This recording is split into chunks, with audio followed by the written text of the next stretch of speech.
নমস্কার, গল্পকথাগুলিতে চ্যানেলে আপনাদের সবাইকে স্বাগত। আবার চলে এসেছি একটা নতুন পর্ব নিয়ে আপনাদের কাছে। আশা করি উপন্যাসটি আপনাদের খুব ভালো লাগছে। ভালো লাগলে আজকের পর্বও শুনুন আর অবশ্যই কমেন্ট করতে ভুলবেন না। যারা নতুন এসেছেন, আমার গল্প পাঠ যদি আপনাদের ভালো লেগে থাকে অবশ্যই চ্যানেলটি সাবস্ক্রাইব করে রাখবেন। তো চলুন শুরু করি আজকের পর্ব। শুরু করছি আজকে শতধারায় বয়ে যায় উপন্যাসের তৃতীয় পর্ব। সেই যে হিমঋতুর এক বিকেলে পারিবারিক সভা বসেছিল, তারপর পলকে যেন 4টে দিন কেটে গেল। এর মধ্যে রাধেশ্যাম জালানের নামে বাড়ি রেজিস্ট্রি হয়ে গেছে। বিনয়ের নামে রাজদিয়ার জমিজমা সম্পর্কে পাওয়ার অফ অ্যাটর্নির বন্দোবস্ত করে দিয়েছেন অবনীমোহন। তারপরেও একটা সমস্যা দেখা দিয়েছিল। ভবানীপুরের তেতলা বাড়িটা জুড়ে সেকেলে ভারী ভারী প্রচুর আসবাব, সবই মেহগিনি কাঠের। কতকাল ধরে কত যত্নে তিনি আর সুরমা এসব তৈরি করিয়েছিলেন। কত সুখস্মৃতি যে ওগুলোর সঙ্গে জড়িয়ে আছে। অবনীমোহনের ইচ্ছা ছিল সুধা আর সুনীতি ভাগ করে আপাতত আসবাবগুলো নিক।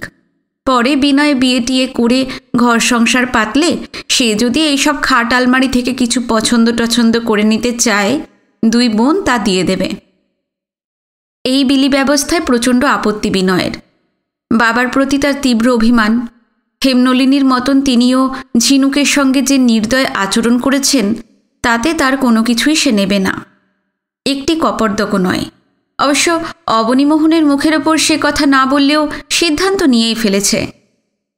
সুধা এবং সুনীতিরও প্রবল অনিচ্ছা। যে অবনীমোহন তাদের ত্যাগ করে চলে যাচ্ছেন, তার টাকা পয়সা বা অন্য কোনো কিছুর ভগ্নাংশও তারা ছুঁতে চায় না। তাছাড়া সুধার ভাড়া বাড়িটা দোতলা হলেও বেশ ছোট, তা নিজেরই নানা জিনিসে বোঝাই। এর ভেতর বড় বড় খাট আলমারি নিয়ে কোথায় তুলবে? সুনীতির অবশ্য সেই সমস্যা নেই, তাদের বিশাল বাড়ি। কিন্তু আনন্দ, বিশেষ করে হেমনলিনী চান না ছেলের শ্বশুরবাড়ির পুরনো ব্যবহার করা আসবাব তার বাড়িতে ঢুকুক। শেষ পর্যন্ত অনিচ্ছা সত্ত্বেও তিনি রাজি হয়েছেন। একতলার দুটো ফাঁকা ঘরে কিছুদিনের জন্য ওগুলো গাদাগাদি করে রাখা হবে। আনন্দদের বাড়িতে মালপত্র পাঠিয়ে দেওয়া হলো। যাবতীয় আয়োজন শেষ। খগেন এবং অবনীমোহনের টিকিট কাটা হয়ে গেছে। আজ তারা সন্ধ্যের ট্রেনে হরিদ্বার চলে যাবেন। বিনয় আপাতত ভবানীপুরের বাড়িতেই আছে। বিকেলে আনন্দ, সুনীতি, সুধা আর হিরণ চলে এলো। তারা সবাই অবনীমোহনের সঙ্গে হাওড়ায় গিয়ে তাদের ট্রেনে তুলে দিয়ে আসবে। অবনীমোহনের ইচ্ছা ছিল না, কষ্ট করে কারোর স্টেশনে যাবার দরকার নেই, কিন্তু তার আপত্তিতে কেউ কান দেয়নি। অবনীমোহন রাধেশ্যাম জালানকে আসতে বলেছিলেন, তিনিও এসে গেছেন। বাড়ির চাবি তার হাতে দিয়ে খগেনকে দিয়ে দুটো ট্যাক্সি ডাকানো হলো। মালপত্র সামান্যই। একটা মাঝারি চামড়ার সুটকেসে অবনীমোহনের খান কতক জামা কাপড়, কটি ধর্মগ্রন্থ এবং টুকিটাকি ছোটোখাটো জিনিস, আর আছে হোলডলে বাঁধা বিছানা। খগেনেরও গোটা 2 পুঁটুলি আছে। সব একটা ট্যাক্সির ডিকিতে ভরা হলে সেটাই উঠলেন অবনীমোহন। পিছনের সিটে তার দুপাশে বসেছে সুধা আর সুনীতি, সামনের সিটে ড্রাইভারের পাশে বিনয়। দ্বিতীয় ট্যাক্সিটায় আনন্দ, হিরণ এবং খগেন। ছেলেবেলা থেকেই সুধার বড় বেশি আবেগ। অবনীমোহন সব মায়া, সব বন্ধনের গিঁটগুলো ছিঁড়ে ছিঁড়ে চিরকালের মতন চলে যাচ্ছেন। ট্যাক্সিতে ওঠার পর থেকেই অঝরে কেঁদে চলেছে সুধা। কান্নার দমকে তার সারা শরীর কেঁপে কেঁপে উঠছে। চোখের জলে ভেসে যাচ্ছে বুক। সুনীতির স্বভাবটা চাপা ধরনের। সেও কাঁদছে, কিন্তু শব্দহীন। চোখ দুটো ফুলা ফুলা, টকটকে লাল এবং সজল। ওদিকে বিনয় উইন্ডস্ক্রিনের বাইরে রাস্তার দিকে তাকিয়েছিল। নিমেষের জন্য পিছন ফিরে দেখছিল না। অবনীমোহনের প্রতি তার সুতীব্র ক্ষোভ। বুকের ভিতর কত যে অভিযোগ পুঞ্জীভূত হয়ে আছে, কিন্তু এই মুহূর্তে সেই সব উধাও। জগতে এই মানুষটির সঙ্গে তার সম্পর্ক সবচেয়ে নিবিড়। এরই রক্ত তার শিরায় শিরায় বয়ে চলেছে। এরকম নিকটজন আরও একজন ছিল, মা। তিনি তো রাজদিয়ায় চিতাভস্যে কবেই বিলীন হয়ে গেছেন। বাবার সঙ্গে এ জীবনে আর হয়তো কখনো দেখা হবে না। বিনয় তো পুরুষ মানুষ, সুধার মতন হাউ হাউ করে কাঁদতে পারে না, কিন্তু বুকের ভেতর থেকে কান্না উথলে বেরিয়ে আসতে চাইছে। ঠোঁটে ঠোঁট টিপে প্রাণপণে সেটা রুখে দিচ্ছিল সে। অবনীমোহন মেরুদণ্ড টানটান করে স্থির হয়ে বসে আছেন। চিরবিদায়ের আগে মেয়েদের কান্না বা বিনয়ের থমথমে চেহারা তাকে কতখানি চঞ্চল করেছে বাইরে থেকে বোঝার উপায় নেই। আবেগহীন সুরে মাঝে মাঝে তিনি বলে উঠছেন, কেঁদো না, কেঁদো না। 6:45 ট্রেন। মিনিট 20 আগেই হাওড়ায় পৌঁছে গেলেন অবনীমোহনরা। রিজার্ভ করা বার্থ খুঁজে বের করতে সময় লাগল না। সুধা শোনেতে হোলডল খুলে যত্ন করে বিছানা পেতে অবনীমোহনকে বসালো। হিরণ আর আনন্দ তার সুটকেস এবং অন্যান্য টুকিটাকি জিনিস বাঙ্কে রেখে দিল। অবনীমোহনের সামনের বার্থটা খগেনের। সে তার পোঁটলা দুটো বাঙ্কের মাথায় রেখে একধারে দাঁড়িয়ে আছে। সুধারা তার বার্থে বসে পড়ল। ধরা ধরা গলায় সুনীতি খগেনকে বলল, তুমি তো বাবার সঙ্গে থাকবে? হ্যাঁ বর্দি। দেখো বাবার যেন কোনো রকম অসুবিধে না হয়। খগেন জানায় হবে না। 5 বছর সে অবনীমোহনের সঙ্গে আছে ছায়ার মতো। সেবা যত্নের কখনো ত্রুটি হয়নি, ভবিষ্যতেও হবে না। হিরণ অবনীমোহনকে বলল, একেবারে ভুলে গিয়েছিলাম আপনার হরিদ্বারের ঠিকানাটা নেওয়া হয়নি। ঠিকানা নিতে চাইছো কেন? না, কোনো দরকার হলে আপনার সঙ্গে যোগাযোগ করব সেই জন্য। হরিদ্বারের ঠিকানা নিয়ে লাভ নেই। সেখানে কতদিন থাকবো আমি তো জানি না। গুরুদেব হয়তো কনখল কি উত্তরকাশীর আশ্রমে পাঠিয়ে দেবেন। তেমন বুঝলে আমি তোমাদের চিঠি লিখব। বিনয় বাবাকে লক্ষ্য করছিল। মনে হলো অবনীমোহন তাদের সঙ্গে সব সম্পর্ক ছিন্ন করে দিতে চান চিরতরে। ঠিকানা না দেবার কারণ সেটাই। তাছাড়া তার ধারণা বাবা বললেন বটে, কিন্তু কোনোদিনই হয়তো চিঠি লিখবেন না। ট্রেন ছাড়ার সময় হয়ে এসেছিল। অবনীমোহন বললেন, আর বসে থেকো না, তোমরা গাড়ি থেকে এবার নামো। প্ল্যাটফর্মে নেমে জানালার ধারে দাঁড়িয়ে থাকে সবাই, বিষণ্ণ নীরব, চোখে মুখে সীমাহীন ব্যাকুলতা। একসময় গার্ডের হুইসেল শোনা গেল। কয়লার ইঞ্জিন তীক্ষ্ণ সিটি বাজিয়ে সারা স্টেশন চকিত করে স্টার্ট দিল। ধীর গতিতে বিশাল সরীসৃপের মতন ট্রেনটা প্ল্যাটফর্ম পিছনে ফেলে এগিয়ে যেতে লাগল। যতক্ষণ অবনীমোহনকে দেখা যায়, হাত নাড়তে থাকে সুধারা। অবনীমোহনও জানালার পাশে বসে হাত নাড়ছিলেন। খানিক পরে দূরে সবুজ আলো জ্বালিয়ে যে ডিস্ট্যান্ট সিগন্যালগুলো নতমস্তকে দাঁড়িয়ে আছে, সেগুলোর পাশ দিয়ে ট্রেনটা অন্ধকারে উধাও হয়ে গেল। অবনীমোহনের জীবনের নানা পর্ব শেষ। এবার অন্তিম পর্বের দিকে তার চিরতরে প্রস্থান। ট্রেন মিলিয়ে যাবার পরেও প্ল্যাটফর্মে কিছুক্ষণ দাঁড়িয়ে রইল বিনয়রা। তারপর ভারী গলায় হিরণ বলল, এবার ফেরা যাক। আগেই ঠিক করা আছে, স্টেশন থেকেই হিরণ আর সুধা বিনয়কে সোজা তাদের টালিগঞ্জের বাড়িতেই নিয়ে যাবে। আনন্দ আর সুনীতি চলে যাবে বিডন স্ট্রিটে। স্টেশনের ঠিক বাইরে একধারে ট্যাক্সি স্ট্যান্ড, তার গা ঘেঁষে আলাদা আলাদা ঘোড়ার গাড়ি আর রিকশার জটলা। আনন্দ সুধাদের বলল, তোমাদের অনেক দূরে যেতে হবে, তোমরা একটা ট্যাক্সি নাও, তাড়াতাড়ি পৌঁছে যাবে। হ্যাঁ, তাই ভেবে রেখেছি। আপনারা? আমরা একটা ঘোড়ার গাড়ি নেব। হ্যারিসন রোড আর সেন্ট্রাল অ্যাভিনিউ ধরে গেলে বিডন স্ট্রিটে যেতে বেশিক্ষণ লাগবে না। চলো আগে তোমাদের একটা ট্যাক্সি ধরিয়ে দিই। স্ট্যান্ডে লাইন দিয়ে ট্যাক্সি দাঁড়িয়েছিল। তার একটাই সুধাদের তুলে দিয়ে বিব্রতভাবে আনন্দ বলল, বিনু, বলার মুখ নেই, তবু একটা অনুরোধ করছি। যদি কখনো তোমার ইচ্ছা হয় আমাদের বাড়ি কিন্তু চলে এসো। বিনয় কোনো উত্তর দিল না। আনন্দকে সে আগেই জানিয়ে দিয়েছে যে ওই বাড়িতে আর সে কখনো যাবে না। সেই সিদ্ধান্ত তড়িঘড়ি বদলাবার কোনো কারণ নেই। ট্যাক্সি ছেড়ে দিলে আনন্দরা ঘোড়ার গাড়ির আস্তানার দিকে চলে গেল। এবার সুধাদের বাড়ি আসার পর বিনয়ের কোনো ব্যাপারেই যেন চার নেই। শরীর আর মন জুড়ে বিচিত্র এক জড়তা। শুধু তাই নয়, সেই সঙ্গে অসীম ক্লান্তি, চরম অবসাদ। মা তো কবেই চলে গেছেন, ঝিনুক নিরুদ্দেশ। এরা দুজনে জীবনের অনেকখানি অংশ ফাঁকা করে দিয়ে গেছে। অবনীমোহনের প্রতি তার প্রবল বিতৃষ্ণা। তবু তিনি হরিদ্বারে চলে যাবার পর আর একদিকে শূন্যতা সৃষ্টি হয়েছে। এই মানুষটার সঙ্গে অনেকগুলো বছর যোগাযোগ ছিল না, কিন্তু তিনি যে শিরায়, স্নায়ুতে, সমস্ত অস্তিত্বে শত বন্ধনে জড়িয়েছিলেন, এখন সেটা টের পাওয়া যাচ্ছে। একে একে প্রিয়জনেরা দূরে সরে যাচ্ছে। মা, বাবা, ঝিনুক, বাকি রয়েছে 2 দিদি, কিন্তু তারাও তো অন্যের স্ত্রী। বিনয়ের প্রতি তাদের অপার মায়া, গভীর সহানুভূতি। তবু অস্বীকার করার উপায় নেই, তারাও অনেকটাই পর হয়ে গেছে। সুনীতির মাথার ওপর রয়েছেন হেমনলিনী। শ্বশুরবাড়িতে সুনীতির ক্ষমতা আর কতটুকু? ইচ্ছে থাকলেও সে কি ঝিনুককে বাড়িতে রাখতে পেরেছে? সুধা অবশ্য 2 হাত দিয়ে ঝিনুককে আগলে রেখেছিল, কিন্তু তার দাদা শ্বশুর আর জেঠ শাশুড়ি বাড়িতে থাকলে কতটা কি করতে পারত বলা মুশকিল। এই যে হিরণরা তাকে এভাবে এখানে নিয়ে এসেছে, পাটনা থেকে দারিক দত্তরা ফিরে এলে তারা এটা কতখানি ভালো চোখে দেখবেন কে জানে।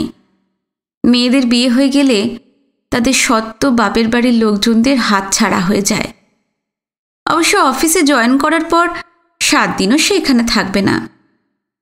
অন্যের করুণার ওপর নির্ভর করতে হবে ভাবলেই ভীষণ অস্বস্তি হয় বিনয়ের। অবনীমোহন পুরনো সব বন্ধন ছিঁড়ে গুরুর আশ্রমে চলে যাবেন তা আগেই স্থির ছিল। এটা আকস্মিক কোনো ঘটনা নয়। তবু সত্যি যখন চলে গেলেন, সেই ধাক্কাটা তীব্রভাবে নাড়া দিয়ে গেছে হিরণ এবং সুধাকেও। সুধা চিরকালই চুলবুলে, সদা চঞ্চল, সারাক্ষণ চারপাশে কলরোল তুলে হাওয়ায় উড়তে থাকে। হিরণও খুব আমোদে, হাসি খুশি, কখনো কখনো হুল্লোড়বাজ, কিন্তু ওরাও কেমন যেন চুপচাপ হয়ে গেছে। বাড়ির আবহাওয়া ম্রিয়মান, মলিন, বিষাদ মাখানো, কিন্তু শোক, দুঃখ বা মানসিক আঘাতের তীব্রতা চিরস্থায়ী হয় না কখনো। ধীরে ধীরে জাগতিক নিয়মেই তার উপশম ঘটে। 3 দিনের দিন সকালবেলা চা খেয়ে বাসি জামাকাপড় পাল্টে বিনয় বলল, হিরণদা, ছোটদি, আমি একটু বেরোচ্ছি। কোথায় যাবি? এই একটু ঘুরে টুরে আসি।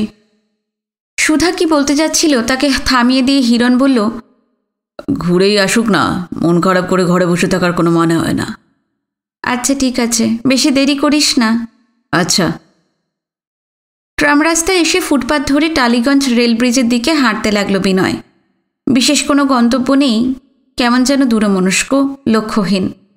ঝিনুক নিখোঁজ হওয়ার পর কটা দিন উদ্ভ্রান্তের মতন এই শহরের বড় বড় রাস্তা এবং জিলিপির পেঁচ লাগা অগুন্তি অলিগলিতে ছুটে বেরিয়েছে বিনয়। তার উদ্যম প্রায় শেষ, উদ্দীপনা স্তিমিত, আশাও প্রায় বিলীন।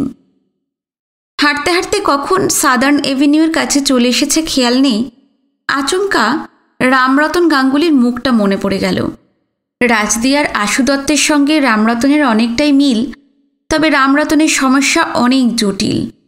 তার স্ত্রী আছেন, 3 মেয়ে আছে, সেদিক থেকে আশু দত্ত প্রায় ঝাড়া হাত পা। বৃদ্ধা অথর্ব মা ছাড়া তার কেউ নেই। শিয়ালদায় রামরতনের ভাইপো বিমলকে বিনয় কথা দিয়েছিল খুব শিগগিরই একদিন তাদের বাড়ি যাবে, কিন্তু শোকাতুর মানুষগুলোর কথা ভাবার মতো সময় পাওয়া যায়নি। কলকাতায় পা দেবার সঙ্গে কত কিছুই না ঘটে গেল। অঘ্রাণের এই সকালে নরম শীতল রোদে যখন চারদিক ভরে আছে, উত্তুরে হাওয়ার দাপট টের পাওয়া যাচ্ছে প্রতি মুহূর্তে, সেই সময় রামরতনের স্ত্রী এবং মেয়েদের জন্য এক ধরনের আকুলতা অনুভব করে বিনয়। এখনও অফিস টাইমের ভিড় শুরু হয়নি। ট্রাম বাস বেশ ফাঁকা ফাঁকা। রাস্তার ওপারে গিয়ে একটা দোতলা বাসে উঠে পড়ল বিনয়। ওটার দৌড় বালিগঞ্জ থেকে শ্যামবাজার। বিমলদের ঠিকানা তার স্পষ্ট মনে আছে, 30 নম্বর মদন বড়াল লেন। রামরতন গোয়ালন্দগামী স্টিমারের ডেকে পাশাপাশি বসে বিশদভাবে বুঝিয়ে দিয়েছিলেন। শ্যামবাজারে চিত্রা সিনেমার পাশ দিয়ে মিনিট 2 হাঁটলেই বাঁ দিকের গলিটাই মদন বড়াল লেন। দোতলা বাসটা আধ ঘন্টার মধ্যে চিত্রা সিনেমার সামনে বিনয়কে পৌঁছে দিল। তারপর বিমলদের বাড়িটা খুঁজে পার করতে বেশিক্ষণ লাগল না। এলাকাটা পুরনো এবং ঘিঞ্জি, গায়ে গায়ে সব বাড়ি, সবে সাদামাঠা, কারুকার্যহীন, কোথাও 5 ইঞ্চি জায়গা ফাঁকা নেই। তবে আশেপাশে কোনো বস্তি টস্তি চোখে পড়ছে না। বিমলদের বাড়িটা তেতলা, সদর দরজা হাট করে খোলা, রাস্তা থেকেই টের পাওয়া যায় ভিতরে প্রচুর লোকজন। তাদের চলাফেরা, টুকরো টুকরো কথাবার্তা এবং বাসনকোসনের আওয়াজ ভেসে আসছে। সূর্যোদয় হয়েছে অনেক আগেই, আনকোড়া একটা দিন। ঘর গেরস্থালির ব্যস্ততা শুরু হয়ে গেছে। বিনয় গলার স্বর উঁচুতে তুলে ডাকতে লাগল, বিমলবাবু, বিমলবাবু। খানিক পরে দরজার সামনে এসে দাঁড়ালো বিমল নয়, রামরতনের মাঝবয়সী বিধবা মেয়ে বাসন্তী। বিনয়কে দেখে চকিতে তার চোখে মুখে চাপা আলোর মতন কিছু খেলে যায়। ব্যগ্র সুরে সে বলে, রোজই ভাবি আপনি আইবেন, কিন্তু আহেন আন না। মায়ে, আমি আর আমার 2 বইনে রাস্তার দিকে তাকাইয়া থাকি। পরে ভাবলাম পথের আলাপ তো কে আর কারে মনে রাখে, চোখের আবডালে হইলে সকলেই ভুইলা যায়। তার পাশে থেকে কলকাতায় আসার সময় 1.5 দিনেরও বেশি সময় কেটেছে একসঙ্গে। কিন্তু বিনয়ের মনে হয়েছিল মহিলা স্বল্পভাষী, আজ প্রচুর কথা বলছে। বেশ অবাকই হলো সে। বিব্রতভাবে কিছু একটা কৈফিয়ত দিতে চেষ্টা করে, কিন্তু তার আগেই হয়তো বাসন্তীর খেয়াল হলো বিনয়কে বাইরে দাঁড় করিয়ে রাখা হয়েছে। ব্যস্তভাবে বলল, আহেন, ভিতরে আহেন, আপনারে আমাকে বড় দরকার। বাসন্তীর পিছু পিছু বাড়িতে ঢুকতে ঢুকতে সামান্য অস্বস্তি বোধ করে বিনয়। বিমল বাসন্তীর খুড়তুতো ভাই, নিজের পরিজনেরা থাকতে কেন তাকেই ওদের দরকার? কেন তার জন্য ওরা অপেক্ষা করে আছে কে জানে। সদর দরজা পেরুলেই মস্ত চাতাল। কোনো এককালে হয়তো 50 কি 60 বছর আগে ওটা যত্ন করে বাঁধানো হয়েছিল। চাকলা চাকলা সিমেন্ট উঠে এখন এবড়ো খেবড়ো নানা জায়গায় ইট বেরিয়ে পড়েছে। চাতালটার একধারে 3টে এজমালির জলের কল, 2টো পরিষ্কার জীবাণুমুক্ত জলের। টালার মস্ত ট্যাঙ্ক থেকে ওই জলটা দিনে 3 বার সাপ্লাই করা হয়, সকালে, দুপুরে এবং বিকেলে। খাওয়া, স্নান, রান্নাবান্না সব এই জল দিয়ে। 3য় কলটা গঙ্গা জলের, দিনরাত ওটা পাওয়া যায়।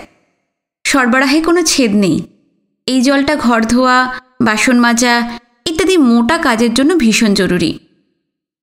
মাসখানেকের মতো কলকাতায় কাটানোর ফলে এই শহরের ওয়াটার সাপ্লাই সম্বন্ধে মোটামুটি একটা ধারণা হয়ে গেছে বিনয়ের।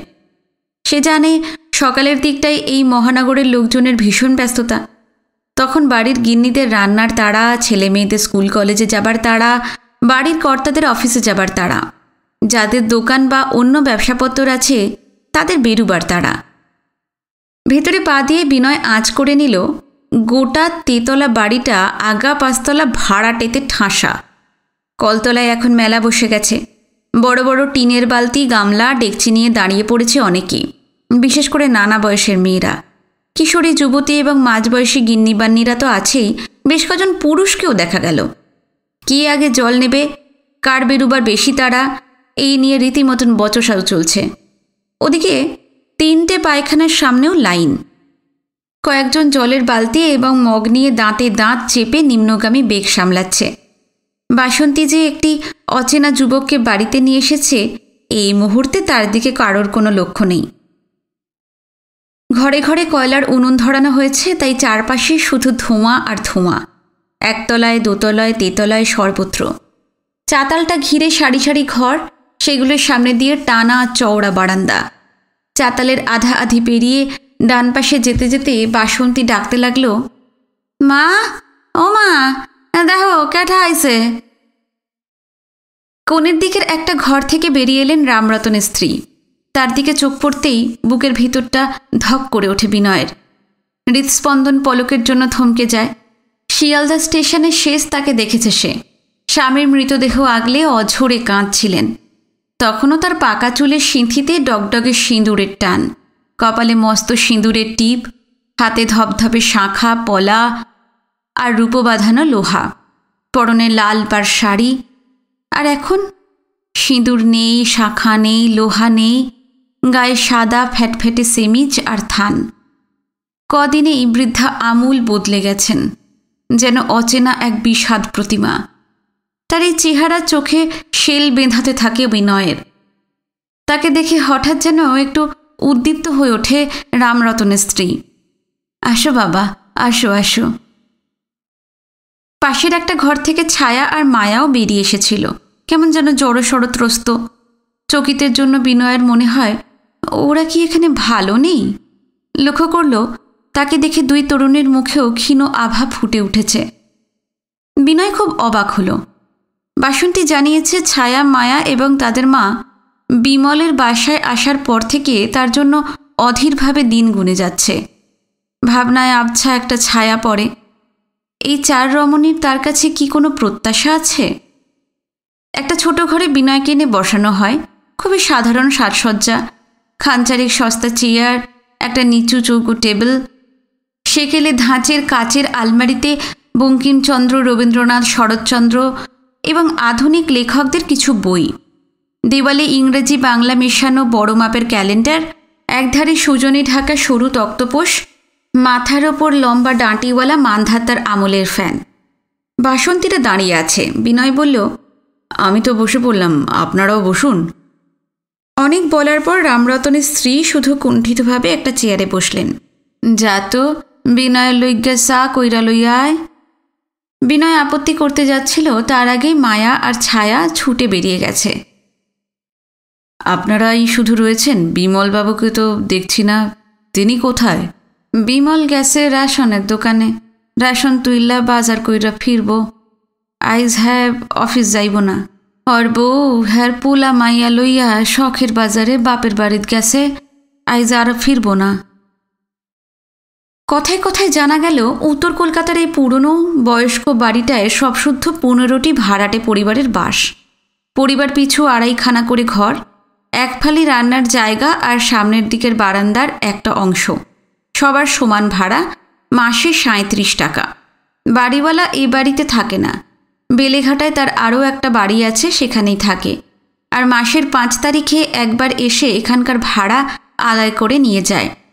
যুদ্ধের আগে থেকেই এই বাড়িতে আছে বিমল, তার এক ছেলে এক মেয়ে। রামরতনের স্ত্রী আরও জানান, বিমলের শ্বশুরদের আদি বাড়ি ফরিদপুরের গোপালগঞ্জে। যুদ্ধের ঠিক পরে পরে দেশের পাট চুকিয়ে শ্বশুর শখের বাজারে বাড়ি করেছেন। বুদ্ধিমান মানুষ, অত্যন্ত দূরদর্শী। তখনই আঁচ করেছিলেন ভবিষ্যতে কলকাতা ছাড়া গতি নেই। সঠিক সিদ্ধান্তই নিয়েছিলেন তিনি। বিমলদের এই ভাড়াটে বাড়ি বা তার শ্বশুর সম্পর্কে বৃদ্ধা কেন যে সাতকাহন করে এত কথা বলছেন বোঝা যাচ্ছে না। নিশ্চয়ই এসব শোনাবার জন্য তারা বিনয়ের জন্য প্রতীক্ষা করেছিলেন না। ছায়া আর মায়া চা এবং একটা প্লেটে খুব সস্তা বেকারির খানকতক নোনতা বিস্কিট নিয়ে এসেছিল।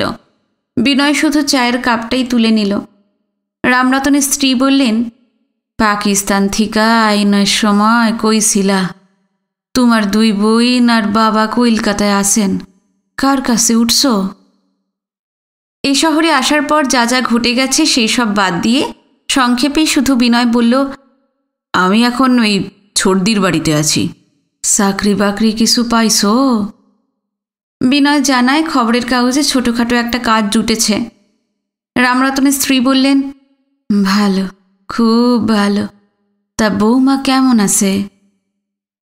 আফজাল হোসেন এবং হরিন্দ ঢেরাদার এবং আরও অনেকেই ধরে নিয়েছে যে ঝিনুক তার স্ত্রী। রামরতনরাও হুবহু তাই ভেবেছেন। ঝিনুকের প্রসঙ্গ যে উঠতে পারে এখানে আসার আগে ঘুণাক্ষরেও তার মাথায় আসেনি। ধাক্কাটা সামলাতে খানিক সময় লাগলো বিনয়ের। সবার ধারণায় স্থির হয়ে যেটা বসে গেছে এখন আর তা অস্বীকার করা যায় না। তাই বলা গেল না যে ঝিনুক তার স্ত্রী নয়। এমনকি ঝিনুক যে চিরকালের মতো নিরুদ্দেশ হয়ে গেছে তাও জানাতে পারল না বিনয়। ঝাপসা গলায় শুধু বলল, ভালোই আছে। একটু চুপচাপ।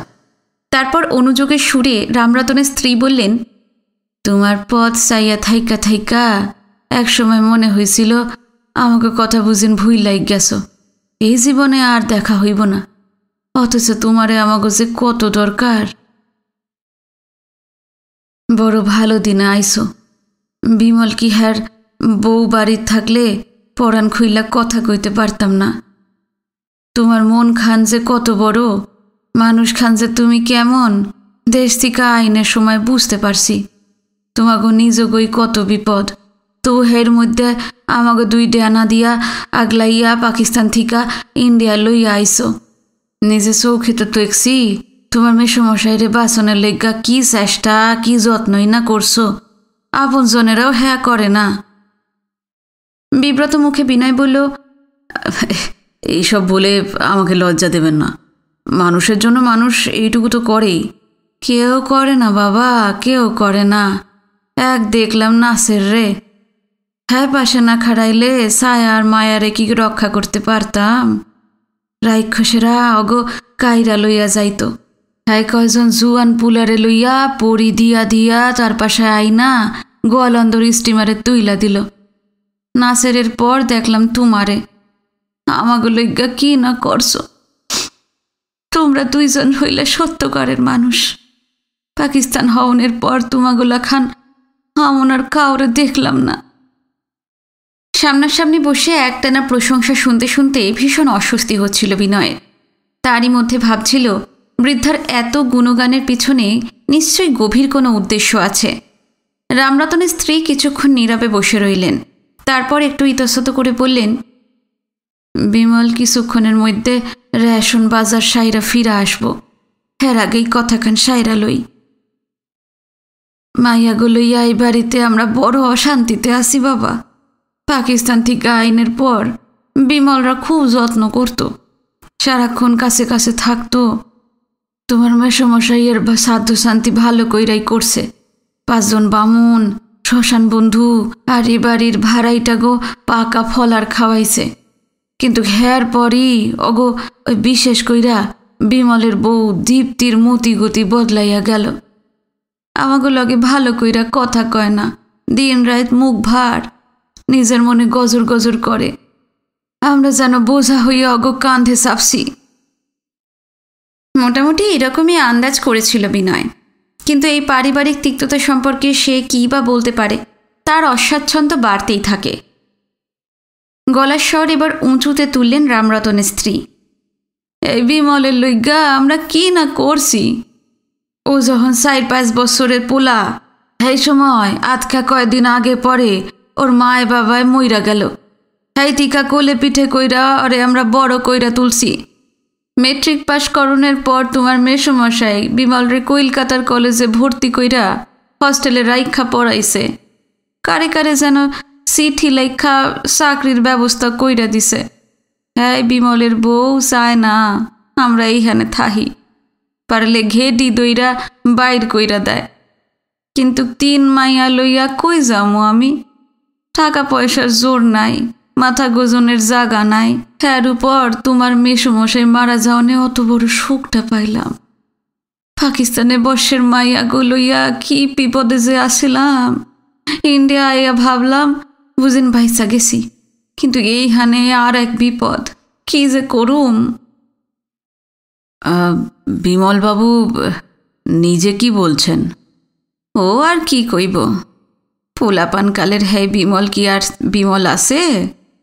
কি ভালো আসিল, কত সরল, কত সাদা সিধা। তোমার মেসমশাই আর আমারে সারা পৃথিবীর আর কেউ রে জানতো না। আমরাই আসিলাম আর সব। হ্যাঁ মানুষ কত বদলাইয়া গেছে। ওর বউ আমাকে দুঃখ দেয়, আর ও দেখাও দেখে না, মুখ বুঝে থাহে। বউর মুখের উপর কথা কওনের বুকের পাটা কি আছে ওর? রামরতনের স্ত্রীর কণ্ঠস্বরে তীব্র অভিমান, পুঞ্জীভূত যাবতীয় ক্ষোভ তিনি উগরে দিতে থাকেন। আচমকা অন্য একটা চিন্তা বিনয়কে কিছুটা আনমনা করে তোলে। 14 ঘর ভাড়াটের সঙ্গে বিমল যে প্রাচীন বিবর্ণ বাড়িটায় থাকে, সেটা দেখলে মনে হয় না সে বড় মাপের কোনো চাকরি বাকরি করে। তেমন রোজগার হলে এমন জায়গায় এত লোকজনের মাঝে গাদাগাদি করে পড়ে থাকতো না। নিশ্চয়ই অনেক ভালো বাড়িতে থাকতো, সেখানে চাকচিক্য থাকতো ঢের বেশি, পরিবেশ হতো অন্যরকম। মনে হয় বিমল যা মাইনে পায় তাতে তার সংসার মোটামুটি চলে যায়। তার ওপর 4-4টে মানুষের ভার বহন করতে তার নিদারুণ কষ্ট হচ্ছে। যে জ্যাঠাইমা সযত্নে অসীম মমতায় তাকে মানুষ করে তুলেছেন, হঠাৎ তারা দেশে সর্বস্ব খুইয়ে চলে আসার পর প্রাথমিক আবেগটুকু দ্রুত ফিকে হয়ে যাচ্ছে। বিরাট আকারের সামনে এসে দাঁড়িয়েছে পর্বত প্রমাণ সমস্যা, স্থূল এবং জৈবিক। এতগুলো মানুষের চলবে কি করে? রোজকার ডাল চাল জুটবে কোত্থেকে? 2-4 দিনের ব্যাপার তো নয়। বৃদ্ধারা যতদিন বাঁচবেন ততদিনই তাদের টানতে হবে। তাছাড়া 2 অবিবাহিত মেয়ে আছে রামরতনের, তাদের বিয়ের প্রশ্ন আছে। এই সব দায়িত্ব এখন বিমলের কাঁধে। ক্রমশ অবস্থা এমন দুঃসহ হয়ে উঠবে যে বিমলদের কাছে এই অতি প্রিয়জনেরাও অত্যন্ত অবাঞ্ছিত হয়ে যাবেন। এই এক অদ্ভুত সংকট। বিনয় ভাবল সেখানে না এলেই বোধহয় ভালো হতো। বৃদ্ধা এবার বললেন, শুনতে আসি পাকিস্তান থেকে যারা আইসে গভর্নমেন্ট তাগুলিগা ক্যাম্পে থাকনের ব্যবস্থা করছে। রিফিউজিগো খাওনের থাকনের সকল দায় সরকারের। আমাগো বর্ডার স্লিপ তো আছে বাবা। তুমি কি বাবা একবার খোঁজ খবর লইয়া কোনো ক্যাম্পে আমাগো থাকুনের বন্দোবস্ত কইরা দিতে পারবা? বিনয় চমকে উঠল। কতখানি মানসিক নির্যাতন ভোগ করলে রামরতনের স্ত্রীর মতন একজন বৃদ্ধা, কলকাতা সম্বন্ধে যার কোনো স্পষ্ট ধারণা নেই, হয়তো জামতলি গাঁয়ের বাইরে দূরে কোথাও যাওয়াও হয়নি তার, এমন একটা দুঃসাহসী সিদ্ধান্ত নিতে পারেন? কিন্তু শরণার্থী শিবির নামে পূর্ব পাকিস্তানের উদ্বাস্তুদের জন্য রাতারাতি যেসব ক্যাম্প খাড়া করা হয়েছে, সেগুলো কেমন কে জানে। কলকাতায় আসার পর কোনো ক্যাম্পেই বিনয়ের যাওয়া হয়নি, যাওয়ার প্রশ্নই ছিল না। তবে যুগল ছাড়াও অনেকের মুখে শুনেছে ক্যাম্পগুলোর বেশিরভাগই নরককুণ্ড।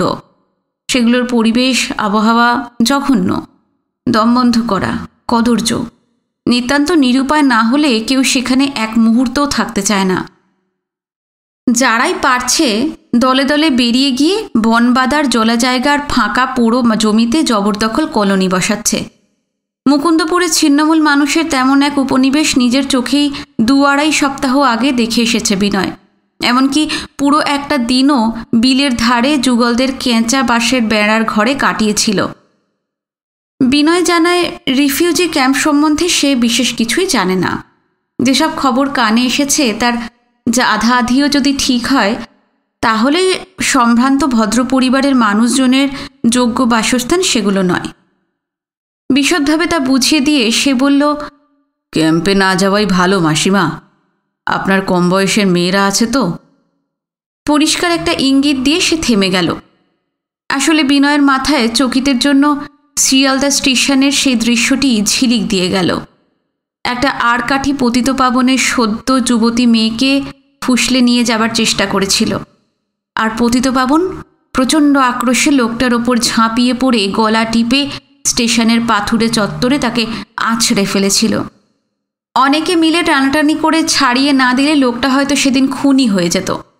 এই রকম মেয়ে শিকারী কি আর অন্য ক্যাম্পগুলোর চারপাশে হানা দিচ্ছে না? নিশ্চয়ই দিচ্ছে। পূর্ব পাকিস্তান থেকে আসা অসহায় হিন্দু মেয়েদের নিয়ে লুটের বাজার এখন রমরমিয়ে চলছে। সুযোগ পেলেই তারা ছোঁ মেরে রামরতনের মেয়েদের তুলে নিয়ে যাবে। যে ঘাতক আর লুটেরা বাহিনীর ভয়ে রামরতনরা পাকিস্তান থেকে চলে এসেছিলেন, সীমান্তের এপারেও তেমন হাঙররা ঠিক ঠিক করছে। অশক্ত দুর্বল বৃদ্ধার সাধ্য কি তাদের হাত থেকে 2 যুবতী মেয়েকে রক্ষা করবেন? বিনয়ের ইঙ্গিতটা ধরতে পেরেছিলেন রামরতনের স্ত্রী। একেবারে মুষড়ে পড়েন তিনি। বিনয় লক্ষ্য করল ছায়া মায়া এবং বাসন্তীও ভিতরে ভিতরে ধসে পড়েছে। সারি সারি হতাশ করুণ কাতর মুখচ্ছবি। মা আর 3 মেয়ে হয়তো ভেবেছিল, হয়তো নিজেদের মধ্যে গোপনে পরামর্শ করেছিল, ক্যাম্পে গেলে সরকারি দাক্ষিণ্যে থাকতে পারবে। বিমলদের বাড়ির অসহনীয় পরিবেশ থেকে সেটাই খুব সম্ভব ছিল তাদের পরিত্রাণের একমাত্র উপায়। অন্তত সেই রকমই মনে হয়েছিল 4 মা মেয়ের। শুকনো গলায় রামরতনের স্ত্রী বললেন, তুমি তাইলে ক্যাম্পে যাইতে না করো? হ্যাঁ, না যাওয়াই ভালো।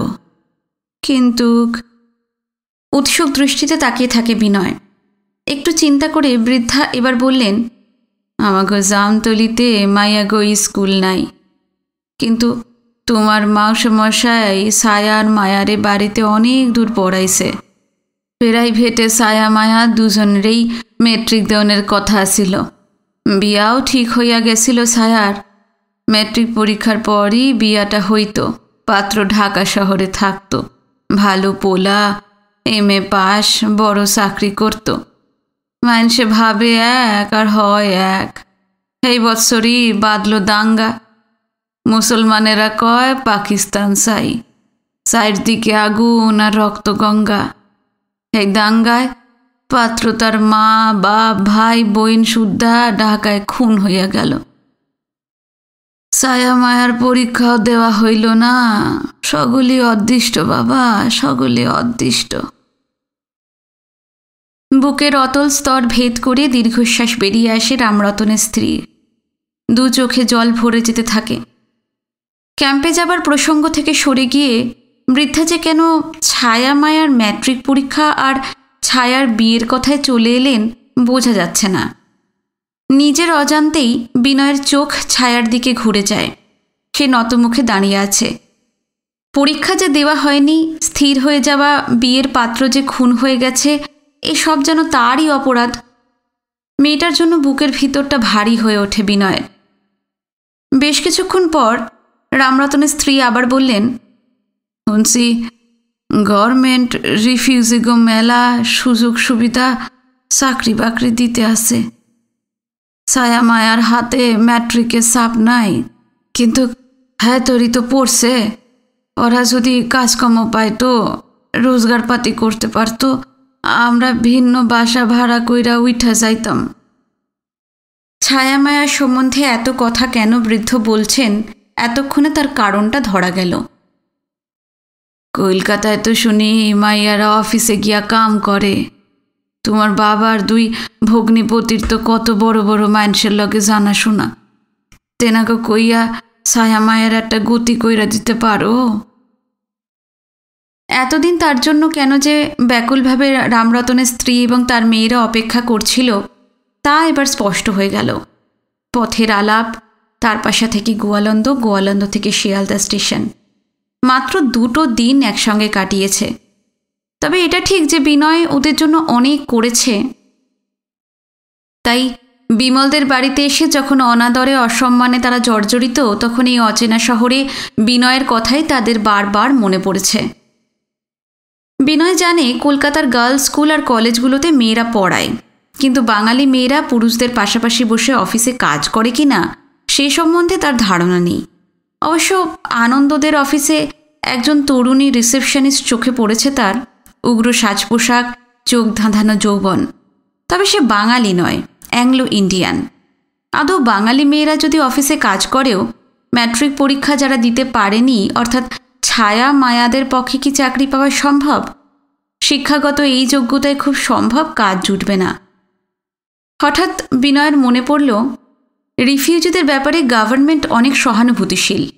ম্যাট্রিক, আইএ, বিএ পাশ করতেই হবে এমন কোনো কড়াকড়ি নেই। ক্লাস 9-10 বিদ্যাতেও ছোটোখাটো কাজ জুটেই যায়। নইলে ক্লাস 9 পর্যন্ত পড়া মুকুন্দপুরের নিশিকান্ত আচার্য সরকারি রেশনের দোকানে চাকরি পেত না। বিনয় বলল, হ্যাঁ নিশ্চয়ই, আমি জামাইবাবুদের বলবো। আমি নিজেও আপনার মেয়েদের চাকরির জন্য খোঁজ খবর নেব। এই কামটা তোমারে কইরা দিতে হইব বাবা, যত তাড়াতাড়ি পারো। আমি চেষ্টা করব মাসিমা। ছায়া মায়ার চাকরির কথা বিমলকে কেন বললেন না বৃদ্ধা? তাকে বললেন কেন? প্রশ্নটা করতে গিয়েও থমকে গেল বিনয়। একে 3 মেয়েকে নিয়ে গলগ্রহ হয়ে আছেন, তার উপর চাকরি জুটিয়ে দেবার জন্য ছোটাছুটি করতে বললে নিশ্চয়ই বিমল খুশি হতো না। বাইরে থেকে কার একটা গলা ভেসে এলো, ছায়া, মায়া, এদিকে আয় তো। ওই যে বিমল আইছে, তোমার লগে এতক্ষণ সে কথা হইল, ওরে কিন্তু এই সকল কিছু কইবা না, বোঝই তো বাবা। বুঝতে ঠিকই পেরেছে বিনয়। বাড়িতে এনে তোলার পর সারাক্ষণ মানসিক পীড়ন চালাচ্ছে বিমলরা, কিন্তু রামরতনের স্ত্রী যে বাইরের কারোর সাহায্য চাইবে, সেটাও হয়তো ওদের সম্মানে বাঁধবে। এই এক অদ্ভুত পরিস্থিতি। বিনয় বলল, আপনি নিশ্চিন্তে থাকুন মাসিমা, আমি বিমলবাবুকে কিছুই বলবো না। বসার এই ঘর থেকে কোনাকুনি খোলা সদর দরজা দিয়ে বাইরের রাস্তায় একটা রিকশা চোখে পড়ল। সেটায় বসে আছে বিমল। তার পাশে এবং পাদানিতে অনেকগুলো বড় বড় চটের থলে, জিনিসপত্রে বোঝাই। ছায়ামায়া দৌড়ে গিয়েছিল। একটু পরে 3 জনে থলেগুলো রিকশা থেকে নামিয়ে নিয়ে ফিরে এলো। সামনের চাতালে জলের কল আর পায়খানাগুলোতে এখনও যথেষ্ট ভিড়। তবে খানিক আগে বাড়িটার 3টে তলা জুড়ে গলগল করে যে কয়লার ধোঁয়া বেরোচ্ছিল, এখন আর তা নেই। 15 ঘর ভাড়াটের উনুনগুলো নিশ্চয়ই এখন ধরে গেছে।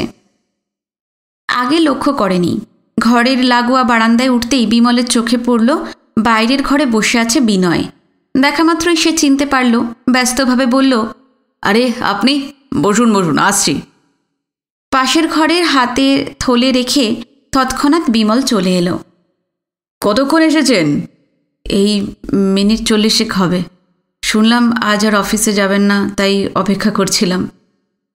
কথাটা ঠিক বলা হলো না। বিমলের জন্য সে মোটেও বসে নেই।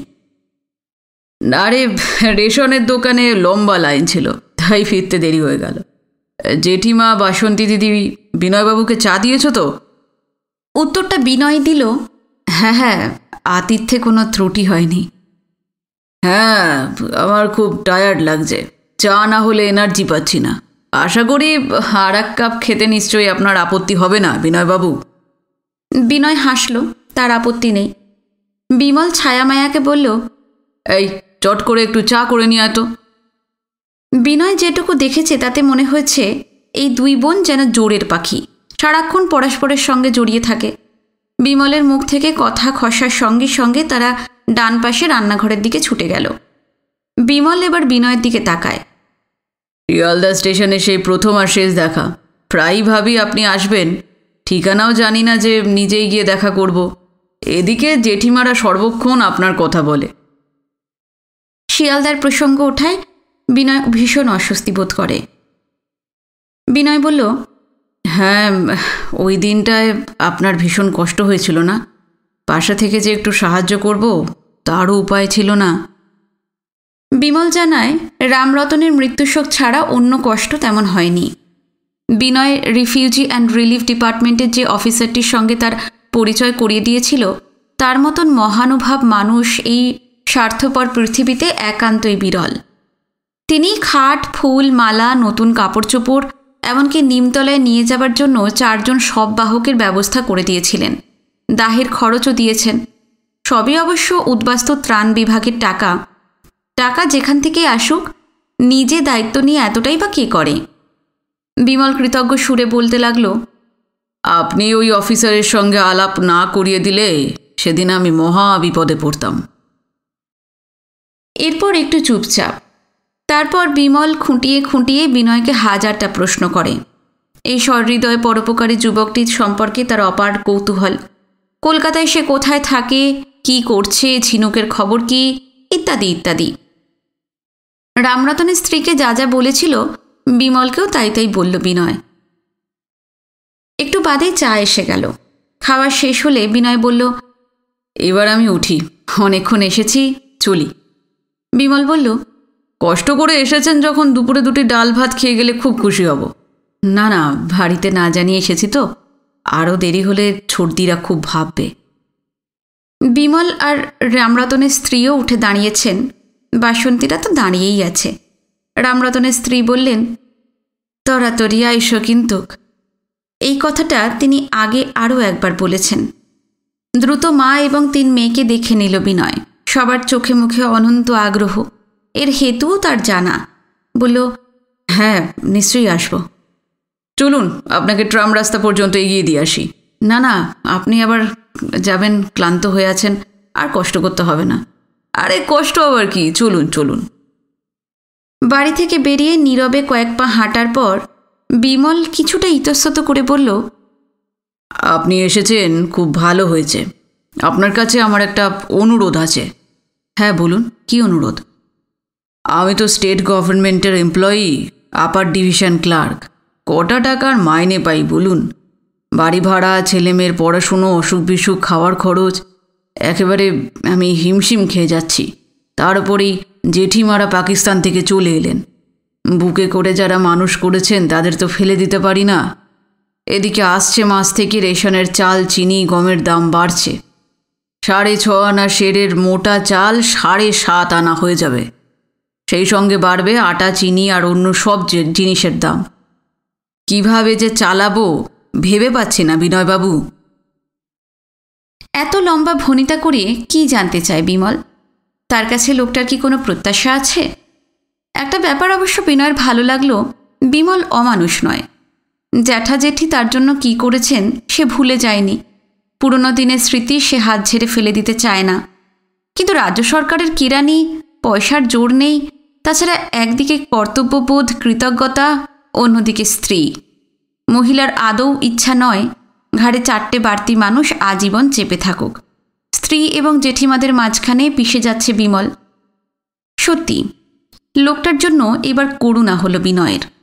বিমল এবার বলল, শুনেছি আপনার বাবা ভগ্নিপতিরা খুবই ইনফ্লুয়েন্সিয়াল। সন্ধ্যের দিকে যদি 2-3 ঘন্টার জন্য একটা পার্ট টাইম কাজের ব্যবস্থা করে দেন। রামরতনের স্ত্রী চান ছায়ামায়ার জন্য চাকরি জুটিয়ে দিতে। বিমল চায় পার্ট টাইম কাজ। বিনয়ের হাসিই পেল। সে নিজেই রয়েছে ভাসমান অবস্থায়। দুদিন পর কোথায় থাকবে ঠিক নেই। এই সুবিশাল শহরে পরিচিত জনের সংখ্যা আর কজন? শুধু হিরণ আর আনন্দকেই সে বলতে পারে। কিন্তু ওরা ছায়া, মায়া আর বিমলের জন্য কতদূর কি করতে পারবে কে জানে। গলির একটা বাঁকের মুখে এসে পড়েছিল তারা। বিমলকে নিরাশ করতে ইচ্ছে হলো না বিনয়ের। বলল, হ্যাঁ নিশ্চয়ই, আপনার কথা আমি সবাইকেই বলবো। ঠিক আছে, অনেক দূর এসেছেন, এবার আপনি বাড়ি ফিরে যান। সঙ্গ দেবার জন্য জোর করল না বিমল। দাঁড়িয়ে পড়ল সে, হাত জোর করে বলল, নমস্কার, আমার কথাটা কিন্তু একটু মনে রাখবেন। হ্যাঁ হ্যাঁ, রাখবো, নমস্কার। গলির আর একটা পাক ঘুরে ট্রাম রাস্তায় এসে বিনয়ের চক্ষু স্থির। ডাইনি বাঁয়ে কর্নওয়ালি স্ট্রিটটার যত দূর অবধি দেখা যায় সারি সারি ট্রাম দাঁড়িয়ে আছে। সেগুলোর দুপাশে বাস, লরি, রিক্সা, ঘোড়ার গাড়ি, যাবতীয় যানবাহন কোনোটারই নড়াচড়া নেই। সব যেন একটা বিশাল ফাঁদের ভেতর আটকে গেছে। বাসের কন্ডাক্টর, ঘোড়ার গাড়ির কোচওয়ান, রিক্সাওয়ালা, রাস্তার লোকজন গলার স্বর সবচেয়ে উঁচু পর্দায় তুলে সমানে চেঁচিয়ে যাচ্ছে। কে কি বলছে বোঝার উপায় নেই। সব মিলিয়ে যে প্রচণ্ড শব্দের সৃষ্টি হচ্ছে তা যেন আকাশ ফেরে ফেলবে। সমস্ত এলাকা জুড়ে তুমুল বিশৃঙ্খলা। হতবুদ্ধি বিনয় কিছুক্ষণ দাঁড়িয়ে থাকে। বাসট্রাম না চললে টালিগঞ্জে ফিরবে কি করে? গাড়ি ঘোড়া যেভাবে জট পাকিয়ে আছে, ফের কখন চালু হবে কে বলবে? একটা লোককে জিজ্ঞেস করে জানা গেল গ্রে স্ট্রিটের কাছে ট্রাম তার ছিঁড়ে লাইন থেকে ছিটকে গিয়ে আড়াআড়ি রাস্তা জুড়ে দাঁড়িয়ে পড়েছে। তার ফলে এই জট পাকানো হাল। এখন অফিস টাইম। বিনয় লক্ষ্য করল ফুটপাত ধরে মানুষের স্রোত। কারোর দাঁড়াবার সময় নেই, সবাই সামনের দিকে হাঁটছে। সেও স্রোতে গা ছেড়ে দিল। হঠাৎ মনে পড়ল সেন্ট্রাল অ্যাভিনিউতে যেতে পারলে স্প্ল্যানেডের বাস পাওয়া যাবে। তারপর টালিগঞ্জ যাওয়া এমন কি কঠিন। হাঁটতে হাঁটতে রাস্তার জ্যামে দুর্ভাবনাটা মাথা থেকে বেরিয়ে যায় বিনয়ের। চোখের সামনে বিমলদের বাড়ির ছবিটা ফুটে ওঠে। যদি ছায়া কি মায়ার চাকরি না জোটে, বিমলের স্ত্রী যদি ওদের তাড়িয়ে দেয়, এই বিশাল মহানগরে কোথায় কে দাঁড়াবে তারা? কে তাদের আশ্রয় দেবে? চিন্তাটা তাকে ব্যাকুল করে তোলে। কখন হাতিবাগান, কখন স্টার থিয়েটার, রূপবাণী সিনেমা পেরিয়ে বিরন স্ট্রিটের মুখে এসে পড়েছিল বিনয়ের খেয়াল নেই। এখান থেকে ডান পাশে ঘুরে মিনিট 4-5 হাঁটলেই সেন্ট্রাল অ্যাভিনিউ। সেদিকে পা বাড়াতে গিয়েই সে থমকে গেল। বিরন স্ট্রিটেই তো সুনীতির শ্বশুর বাড়ি। কেউ দেখে ফেললে তাকে টেনে নিয়ে যেতে চাইবে। হেমনলিনী যতদিন বেঁচে আছেন ও বাড়ির ছায়া মারাবে না বিনয়। বিডন স্ট্রিট থেকে আরও খানিকটা এগিয়ে বেথুন কলেজের দক্ষিণ দিকের বাউন্ডারি ওয়ালের গা ঘেঁষে যে সরু রাস্তাটা সোজা পশ্চিমে চলে গেছে, সেটা ধরলেও সেন্ট্রাল অ্যাভিনিউতে যাওয়া যায়। ফুটপাত দিয়ে কয়েক পা যেতে না যেতেই খুব পরিচিত একটা গলার ডাক ভেসে এলো, বিনুদা, ও বিনুদা। সারা শরীরে তড়িৎ প্রবাহ খেলে গেল বিনয়ের, ঠিক আগের মতন। এধারে ওধারে তাকিয়ে দেখতে পেল উল্টো দিকে হেদুয়ার সুইমিং পুলের পাশের ফুটপাতে দাঁড়িয়ে আছে ঝুমা। আজকের পর্ব এখানে শেষ করলাম। যদি পর্ব ভালো লেগে থাকে অবশ্যই চ্যানেলটি সাবস্ক্রাইব করে রাখবেন, কমেন্টে জানাবেন কেমন লাগলো। পরবর্তী পর্ব নিয়ে খুব শিগগিরই ফিরে আসছি। নমস্কার, সবাই ভালো থাকবেন।